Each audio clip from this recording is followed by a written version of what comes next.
നമസ്കാരം. അജയ് എക്സ്പ്രസിൻ്റെ പുതിയൊരു വീഡിയോയിലേക്ക് എല്ലാവർക്കും സ്വാഗതം. Welcome to Ajay express. Here what we do is express. MT എന്ന അതുല്യ സാഹിത്യകാരന് പ്രണാമം. ഇത് MT എന്ന മലയാളത്തിൻ്റെ എക്കാലത്തെയും അഭിമാനത്തിന് ഞങ്ങൾ നൽകുന്ന ചെറിയ ഒരു ട്രിബ്യൂട്ട് മാത്രമാണ്. MT എന്ന മഹാനായ സാഹിത്യകാരൻ നമ്മളെ വിട്ടുപിരിക്കും. MT എന്ന സാഹിത്യകാരനെ നമുക്കറിയാം. ആ സാഹിത്യകാരനെ അറിയാത്ത ഒരു മലയാളിയോ ഇന്ത്യക്കാരനോ ഉണ്ടാവില്ല. MT ഇംഗ്ലീഷിലായിരുന്നു എഴുതിയിരുന്നത് എങ്കിൽ അദ്ദേഹം ഇന്ന് ലോകം മുഴുവൻ അറിയപ്പെടുന്ന, ലോകം മുഴുവൻ ആദരിക്കുന്ന, ലോകം മുഴുവൻ ചർച്ച ചെയ്യുന്ന ഒരു എഴുത്തുകാരനായേനെ. മലയാളം ഒരു ചെറിയ ഭാഷയാണ്. 3.5 കോടി ജനങ്ങൾ സംസാരിക്കുന്ന ഒരു ചെറിയ ഭാഷ. കുറ്റം പറഞ്ഞുകൂടല്ലോ, സ്വാഭാവികമായും അതിൻ്റേതായ പരിമിതികൾ നമ്മുടെ ഭാഷയ്ക്കുമുണ്ട്. നമുക്കറിയാം, MT മഹാനായ സാഹിത്യകാരനായിരുന്നു. ഒരു സാഹിത്യകാരൻ മാത്രമായിരുന്നില്ല അദ്ദേഹം, അതിപ്രഗത്ഭനായിരുന്ന ഒരു പത്രാധിപർ ആയിരുന്നു അദ്ദേഹം. അതുമാത്രമായിരുന്നു MT. അതിപ്രഗത്ഭനായ ഒരു തിരക്കഥാകൃത്ത് കൂടിയായിരുന്നു, ഒരു സംവിധായകൻ കൂടിയായിരുന്നു അദ്ദേഹം. ഒരു നല്ല സിനിമയ്ക്ക് തിരക്കഥയുടെ പ്രാധാന്യം അത് എത്രമാത്രം വലുതാണോ അത് മലയാളിക്ക് മനസ്സിലാക്കി കൊടുത്ത ആദ്യത്തെ തിരക്കഥാകൃത്തും അദ്ദേഹം തന്നെയായിരുന്നു. മലയാള ഭാഷയെ സംബന്ധിച്ചിടത്തോളം എത്രയോ പ്രഗത്ഭരും പ്രശസ്തരുമായ എഴുത്തുകാരുണ്ട്. പക്ഷേ അവർ ആരും തിരക്കഥാകൃത്തുക്കളായില്ല, അല്ലെങ്കിൽ ആയിരുന്നില്ല. പത്മരാജനെ മറന്നുകൊണ്ടല്ല ഞാനിത് പറയുന്നത്. അപ്പോൾ MTക്ക് മാത്രം എന്തോ ഒന്ന് വ്യത്യസ്തമായി ഉണ്ടായിരുന്നു. അക്കാര്യത്തിൽ ഒരു എതിരഭിപ്രായം ഉണ്ടാകാൻ ഇടയില്ല. MTക്ക് മാത്രം സ്വായത്തമായ ആ എന്തോ ഒന്ന്, അത് എന്തായിരുന്നു? ചലച്ചിത്രത്തിന് ഒരു ഭാഷയുണ്ട്. അതിനെ വേണമെങ്കിൽ നമുക്ക് ദൃശ്യഭാഷ എന്ന് പറയാം. ആ ദൃശ്യഭാഷയുടെ വ്യാകരണവും അലങ്കാരങ്ങളും സ്ട്രക്ചറും എല്ലാം അദ്ദേഹത്തിന് നന്നായി അറിയാമായിരുന്നു. ചലച്ചിത്രത്തിൻ്റെ ദൃശ്യഭാഷ എന്ന് പറയുമ്പോൾ ഒരു ഷോട്ട്, ഒരു സീക്വൻസ്, ഒരു സീൻ, ഒരു ഡ്രമാറ്റിക് സീക്വൻസ്, ഇതെല്ലാം ചേർന്ന ഒന്നാണ്. അപ്പോൾ എന്താണ് നമ്മൾ മനസ്സിലാക്കേണ്ടത്? ഇതെല്ലാം വളരെ വ്യക്തമായി മനസ്സിലാക്കുവാൻ അദ്ദേഹത്തിന് കഴിഞ്ഞിരുന്നു. ഒരു സിനിമ ആദ്യം ജനിക്കുന്നത് ഒരു തിരക്കഥാകൃത്തിൻ്റെ മനസ്സിലാണ് എന്ന് നമ്മൾ പറയാറുണ്ട്. എഴുതുമ്പോൾ ഒരു സിനിമയിൽ എന്ന പോലെ എല്ലാം വിഷ്വലൈസ് ചെയ്യുവാനുള്ള കഴിവ് ഒരു തിരക്കഥാകൃത്തിന് ഉണ്ടാകണം. അത് അദ്ദേഹത്തിനുണ്ടായിരുന്നു. കാരണം അതിന് ഉദാഹരണങ്ങളായി 54ഓളം തിരക്കഥകൾ അദ്ദേഹത്തിൻ്റെതായിട്ടുണ്ട്. ചലച്ചിത്ര ഭാഷ ഇത്രയും വ്യക്തമായി സ്വാംശീകരിച്ച മറ്റൊരു സാഹിത്യകാരൻ ലോകത്തൊരിടത്തുമില്ല. സിനിമയ്ക്ക് തിരക്കഥ എന്ന ഒന്നുണ്ട് എന്നും അതൊരു വ്യത്യസ്തമായ ജോണറാണെന്നും മലയാളിയും മലയാള സിനിമയും തിരിച്ചറിയുന്നത് MT തിരക്കഥ എഴുതി തുടങ്ങുമ്പോഴാണ്. ഇവിടെ എടുത്തു പറയേണ്ട ഒരു കാര്യം, ഒരു നോവലോ ചെറുകഥയോ അല്ല സിനിമ എന്ന വ്യക്തമായ തിരിച്ചറിവ് അദ്ദേഹത്തിനുണ്ടായിരുന്നു എന്നതാണ്. കാരണം അദ്ദേഹത്തിൻ്റെ ഏതൊക്കെ കഥകൾ തിരക്കഥ ആയിട്ടുണ്ടോ അല്ലെങ്കിൽ ആക്കിയിട്ടുണ്ടോ ആ കഥകൾ ആ സിനിമ കാണുമ്പോൾ ഒരിക്കലും നമ്മളെ ശല്യപ്പെടുത്തിയിട്ടില്ല. ഇതിനൊരു ഉദാഹരണം മാത്രം ഞാൻ പറയാം. കുറസോവയുടെ ത്രോൺ ഓഫ് ബ്ലഡ് എന്നൊരു സിനിമയുണ്ട്. ഷേക്സ്പിയറിൻ്റെ മാക്ബത്തിനെ അവലംബിച്ചാണ് ആ ചിത്രം എടുത്തിരിക്കുന്നത്. ആ സിനിമയും കാണുമ്പോൾ ഷേക്സ്പിയറിൻ്റെ മാക്ബത്ത് ഒരിക്കലും നമ്മളെ ശല്യപ്പെടുത്തില്ല. 7 സിനിമകളാണെന്ന് തോന്നുന്നു അദ്ദേഹം സംവിധാനം ചെയ്തിട്ടുണ്ട്. 1965 എഴുതിയ മുറപ്പെണ്ണായിരുന്നു അദ്ദേഹത്തിൻ്റെ ആദ്യ തിരക്കഥ. ഏറ്റവും നല്ല തിരക്കഥയ്ക്ക് 4 തവണ ദേശീയ അവാർഡ് നേടിയ ഒരേ ഒരു തിരക്കഥാകൃത്തെ ഇന്ന് ഇന്ത്യയിലുള്ളൂ. അത് MT വാസുദേവൻ നായരാണ്. ഒരു വടക്കൻ വീരഗാഥ, സതയം, പരിണയം, കടവ്, ഇതൊക്കെയായിരുന്നു ആ ചിത്രങ്ങൾ. ഇതിൽ കടവ് എന്ന ചിത്രത്തിൻ്റെ തിരക്കഥ SK പൊറ്റക്കാടിൻ്റെ കടത്തുതോണി എന്ന കഥയെ അധീകരിച്ച് അദ്ദേഹം തന്നെ എഴുതിയ തിരക്കഥയായിരുന്നു. അദ്ദേഹം തന്നെ സംവിധാനം ചെയ്ത നിർമാല്യം എന്ന ചിത്രത്തിന് ദേശീയ അവാർഡ് കിട്ടിയപ്പോൾ അദ്ദേഹം തന്നെ സംവിധാനം ചെയ്ത ബന്ധനം എന്ന ചിത്രത്തിന് സംസ്ഥാന അവാർഡും ലഭിച്ചു.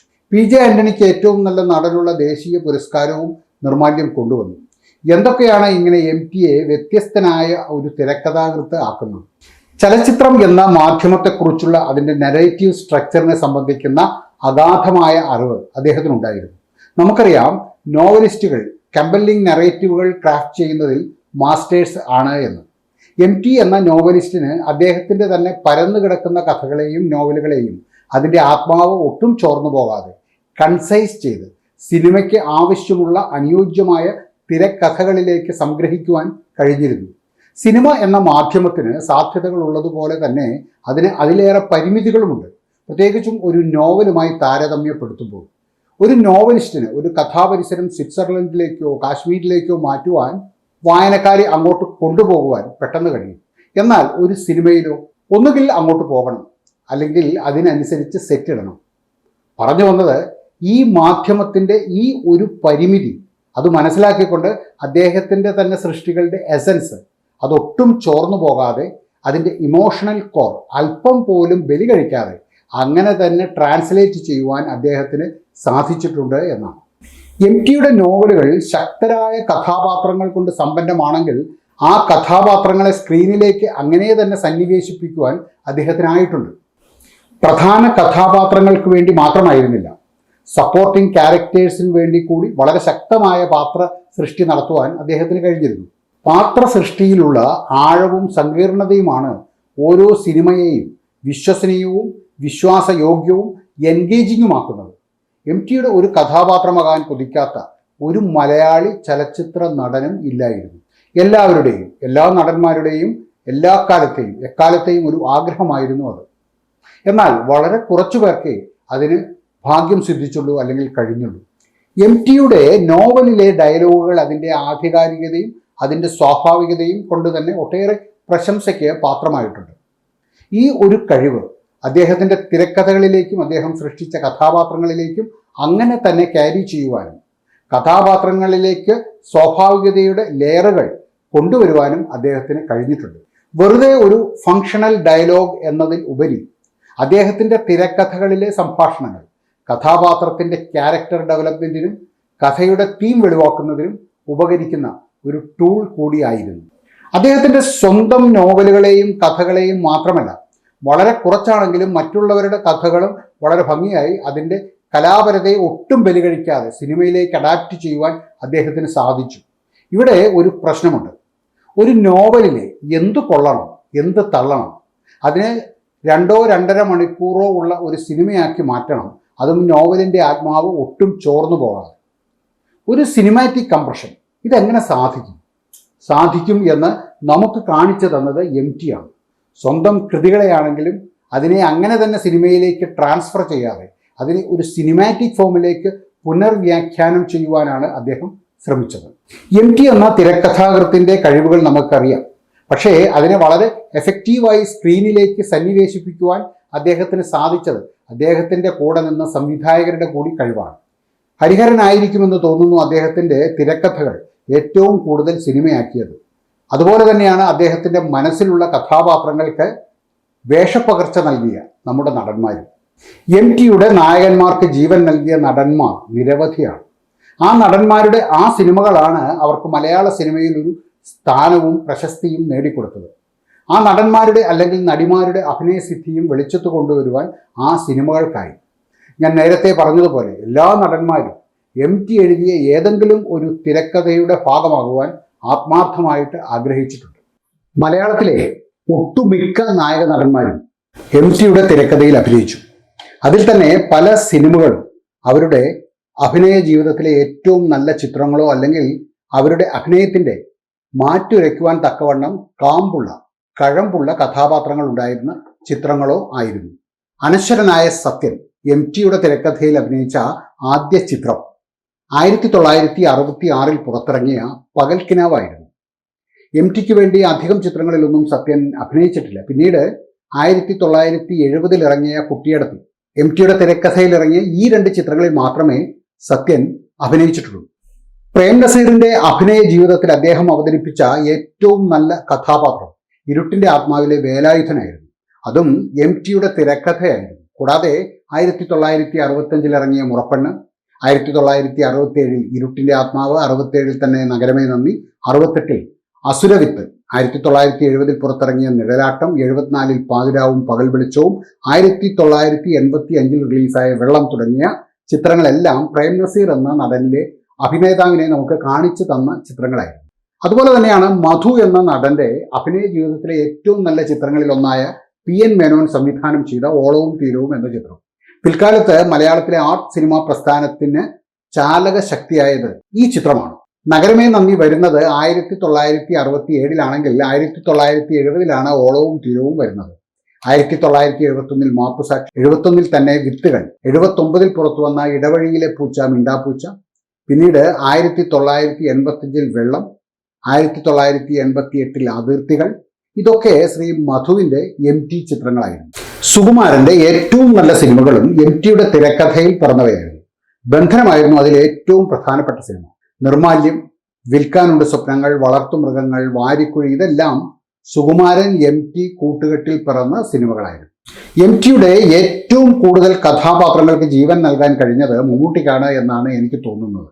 അനുബന്ധം 1985 ഇറങ്ങിയ ഒരു IV ശശി ചിത്രമാണ്. മമ്മൂട്ടിയായിരുന്നു നായകൻ, സീമ നായിക, മോഹൻലാലും ശോഭനയും എല്ലാം ഉണ്ടായിരുന്ന ആ ചിത്രത്തിന് 4 സ്റ്റേറ്റ് അവാർഡുകളാണ് അക്കൊല്ലം ലഭിച്ചത്. MTക്ക് ഏറ്റവും നല്ല കഥാകൃത്ത്, ഏറ്റവും നല്ല നടിക്കുള്ള അവാർഡ് സീമയ്ക്ക്, ഏറ്റവും നല്ല ബാലനടനുള്ള അവാർഡ് വിമലിനും, ഏറ്റവും നല്ല എഡിറ്റർക്കുള്ള അവാർഡ് ശ്രീ K നാരായണനും. മമ്മൂട്ടിയുടെ അഭിനയ ജീവിതത്തിലെ ഏറ്റവും നല്ല വേഷങ്ങൾ ഏതൊക്കെയാണ് എന്ന് ചോദിച്ചാൽ MTയുടെ തിരക്കഥയിൽ അണിഞ്ഞൊരുങ്ങിയ എല്ലാ ചിത്രങ്ങളും വിടും. ഒരു വടക്കൻ വീരഗാഥയാണ് അതിൽ ഏറ്റവും പ്രധാനം. ചതിയൻ ചന്തു എന്ന വടക്കൻ പാട്ടിലെ വില്ലൻ കഥാപാത്രത്തിന് MT നൽകിയ പുനർവ്യാഖ്യാനത്തിന് അഭ്രപാളികളിൽ ജീവൻ നൽകിയപ്പോൾ അത് മമ്മൂട്ടിയുടെ തന്നെ അഭിനയ ജീവിതത്തിലെ ഒരു നാഴികക്കല്ലായി മാറി. മമ്മൂട്ടിക്ക് ദേശീയ അവാർഡ് ലഭിച്ച ഒരു സിനിമ വടക്കൻ വീരഗാഥയായിരുന്നു. 1981 തൃഷ്ണ, 84 ആൾക്കൂട്ടത്തിൽ തന്നെ, 94 റിലീസ് ചെയ്ത സുഹൃതം, 2009 റിലീസ് ചെയ്ത പഴശ്ശിരാജ, ഈ സിനിമകളിലെല്ലാം മമ്മൂട്ടിയുടെ അഭിനയം വളരെയേറെ ശ്രദ്ധിക്കപ്പെട്ടു. 84 റിലീസ് ചെയ്ത അക്ഷരങ്ങൾ, 84 തന്നെ റിലീസ് ചെയ്ത അടിയൊഴുക്കുകൾ, 85 ഇറങ്ങിയ ഇടനിലങ്ങൾ, 86 റിലീസായ കൊച്ചുതമ്മാടി, 89 ഉത്തരം, 90 മിഥ്യ, ഇതെല്ലാം മമ്മൂട്ടിയുടെ MTയുടെ തിരക്കഥയിൽ പുറത്തിറങ്ങിയ ചിത്രങ്ങളായിരുന്നു. മോഹൻലാലും ഏതാണ്ട് ഇതുപോലെ തന്നെയായിരുന്നു. മോഹൻലാലിന്റെ ഏറെ ശ്രദ്ധിക്കപ്പെട്ട പഞ്ചാഗ്നി, അനുബന്ധം, അതുപോലെ തന്നെ അമൃതം ഗമയ. MTക്ക് ഏറ്റവും നല്ല തിരക്കഥാകൃത്തിനുള്ള ദേശീയ പുരസ്കാരം കിട്ടിയ മറ്റൊരു ചിത്രം സതയം. 1992 റിലീസ് ചെയ്തത്. ഇതിൽ മോഹൻലാലിന്റെ അഭിനയം അദ്ദേഹത്തിന്റെ തന്നെ കരിയറിലെ വൺ ഓഫ് ദ ഫൈനസ്റ്റ് ആയിട്ടാണ് അറിയപ്പെടുന്നത്. 1985 പുറത്തിറങ്ങിയ രംഗം എന്ന ചിത്രം, മോഹൻലാലിന്റെ രംഗത്തിലെ കഥകളി നടന്റെ വേഷം അക്കാലത്ത് ഏറെ ശ്രദ്ധിക്കപ്പെട്ട ഒരു വേഷമായിരുന്നു. 84 ആൾക്കൂട്ടത്തിൽ തന്നെ, 84 തന്നെ മമ്മൂട്ടിയോടൊപ്പം അഭിനയിച്ച അടിയൊഴുക്കുകൾ, 85 അനുബന്ധം, 85 തന്നെ വന്ന ഇടതലങ്ങൾ, 86 അഭയം തേടി. 1990 ഭരതന്റെ സംവിധാനത്തിൽ പുറത്തു വന്ന താഴ്വാരം എന്ന ചിത്രം മോഹൻലാലിന്റെ അഭിനയ ജീവിതത്തിൽ മറ്റൊരു നാഴികക്കല്ലായിരുന്നു. താഴ്വാരത്തിലെ ഒരു ഡയലോഗ് അന്ന് ഏറെ ശ്രദ്ധിക്കപ്പെട്ടിരുന്നു. കൊല്ലാൻ അവൻ ശ്രമിക്കും, ചാവാതിരിക്കാൻ ഞാനും എന്ന് സലിം ഗൗസിനെ ഉദ്ദേശിച്ച് പറയുന്ന ആ ഡയലോഗ്. ഞാൻ കുറച്ചു മുമ്പ് പറഞ്ഞ അദ്ദേഹത്തിന്റെ ഡയലോഗുകൾ വെറും ഫങ്ഷണൽ ഡയലോഗുകൾ ആയിരുന്നില്ല, പകരം കഥാപാത്രത്തിന്റെ വികാസവും പ്ലോട്ടിന്റെ പ്രോഗ്രഷനും തീമിന്റെ റെവലേഷനും കോണ്ടെക്സ്റ്റിന്റെ എക്സ്റ്റാബ്ലിഷ്മെന്റിനും എല്ലാം സഹായിക്കുന്ന ഡയലോഗിന്റെ ഏറ്റവും നല്ല ഉദാഹരണമായിരുന്നു താഴ്വാരത്തിലെ ആ ഡയലോഗ്. പിന്നീട് 2024 ഓളവും തീരവും മനോരഥങ്ങൾ എന്ന വെബ് സീരീസിന്റെ ഭാഗമാക്കിയപ്പോൾ ശ്രീ മധുവിന് ശേഷം MTയുടെ ബാപ്പൂട്ടിയാകുവാൻ ഭാഗ്യം ലഭിച്ചതും മോഹൻലാലിന് തന്നെയായിരുന്നു. ഓപ്പോൾ എന്ന സിനിമയാണ് ബാലൻ K നായർ എന്ന അതുല്യ നടന് തന്റെ പേരുദോഷം മാറ്റുവാൻ അവസരം ലഭിച്ച ഒരു സിനിമ. സ്ഥിരം മലയാള സിനിമകളിലെ ബലാത്സംഗ വീരനായിരുന്നു അദ്ദേഹം.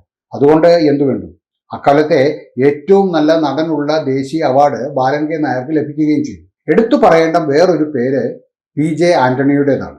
ആ അതുല്യ നടന് നിർമാല്യം എന്ന ചിത്രത്തിലൂടെ ലഭിച്ച ദേശീയ പുരസ്കാരം വളരെ വൈകി വന്ന ഒരു അംഗീകാരം കൂടിയായിരുന്നു. അതും MTയുടെ തിരക്കഥയിലും സംവിധാനത്തിലും കൂടി. 1974 റിലീസ് ചെയ്യപ്പെട്ട കന്യാകുമാരി എന്ന ചിത്രമായിരുന്നു കമലഹാസന്റെ നായകനായുള്ള അരങ്ങേറ്റം കുറിച്ച ചിത്രം. മോനിഷയ്ക്ക് ദേശീയ അവാർഡ് നേടിക്കൊടുത്ത ചിത്രമായിരുന്നു അദ്ദേഹത്തിന്റെ നഖക്ഷതങ്ങൾ എന്ന ചിത്രം. എഴുതിയ ഒട്ടുമിക്ക തിരക്കഥകൾക്കും ഒന്നിലേറെ അവാർഡുകൾ, ദേശീയ സംസ്ഥാന അവാർഡുകൾ ഒക്കെ അദ്ദേഹത്തിന് കിട്ടിയിരുന്നു. MT ഒരു സിനിമയ്ക്ക് വേണ്ടി മാത്രം ഗാനരചന നടത്തുകയും ഉണ്ടായി. വളർത്തുമൃഗങ്ങൾ എന്ന ചിത്രത്തിലെ 4 ഗാനങ്ങളും അദ്ദേഹം തന്നെയാണ് എഴുതിയത്. MB ശ്രീനിവാസനായിരുന്നു അന്ന് ആ ചിത്രത്തിന് സംഗീത സംവിധാനം നിർവഹിച്ചത്. ഒരു കാലത്ത് മലയാള സിനിമാ ലോകത്തെ മോസ്റ്റ് സോട്ട് ആഫ്റ്റർ തിരക്കഥാകൃത്തായിരുന്നു MT എന്ന MT വാസുദേവൻ നായർ. MTയെ പോലെ MT മാത്രം. അതുപോലെ ഒരാൾ ഇനി ഉണ്ടാകുക അസംഭവ്യം. നമ്മുടെ ഭാഷയെ, നമ്മുടെ സിനിമയൊക്കെ കൂടുതൽ കൂടുതൽ സമ്പന്നമാക്കിക്കൊണ്ടാണ് അദ്ദേഹം വിടവാങ്ങിയത്. ഒരിക്കൽ കൂടി അന്തരിച്ച മഹാസാഹിത്യകാരന് ആദരാഞ്ജലികൾ. വീഡിയോ ഇവിടെ പൂർണ്ണമാകുന്നു. MTയോടുള്ള ആദരവ് സൂചിപ്പിക്കുവാൻ ഈ വീഡിയോ ഒന്ന് ലൈക്ക് ചെയ്യുവാനും കമന്റ് ചെയ്യുവാനും എല്ലാവരോടുമായി ഞാൻ അപേക്ഷിക്കുന്നു. എല്ലാവർക്കും നല്ലൊരു ദിവസം ആശംസിക്കുന്നു. നന്ദി, നമസ്കാരം.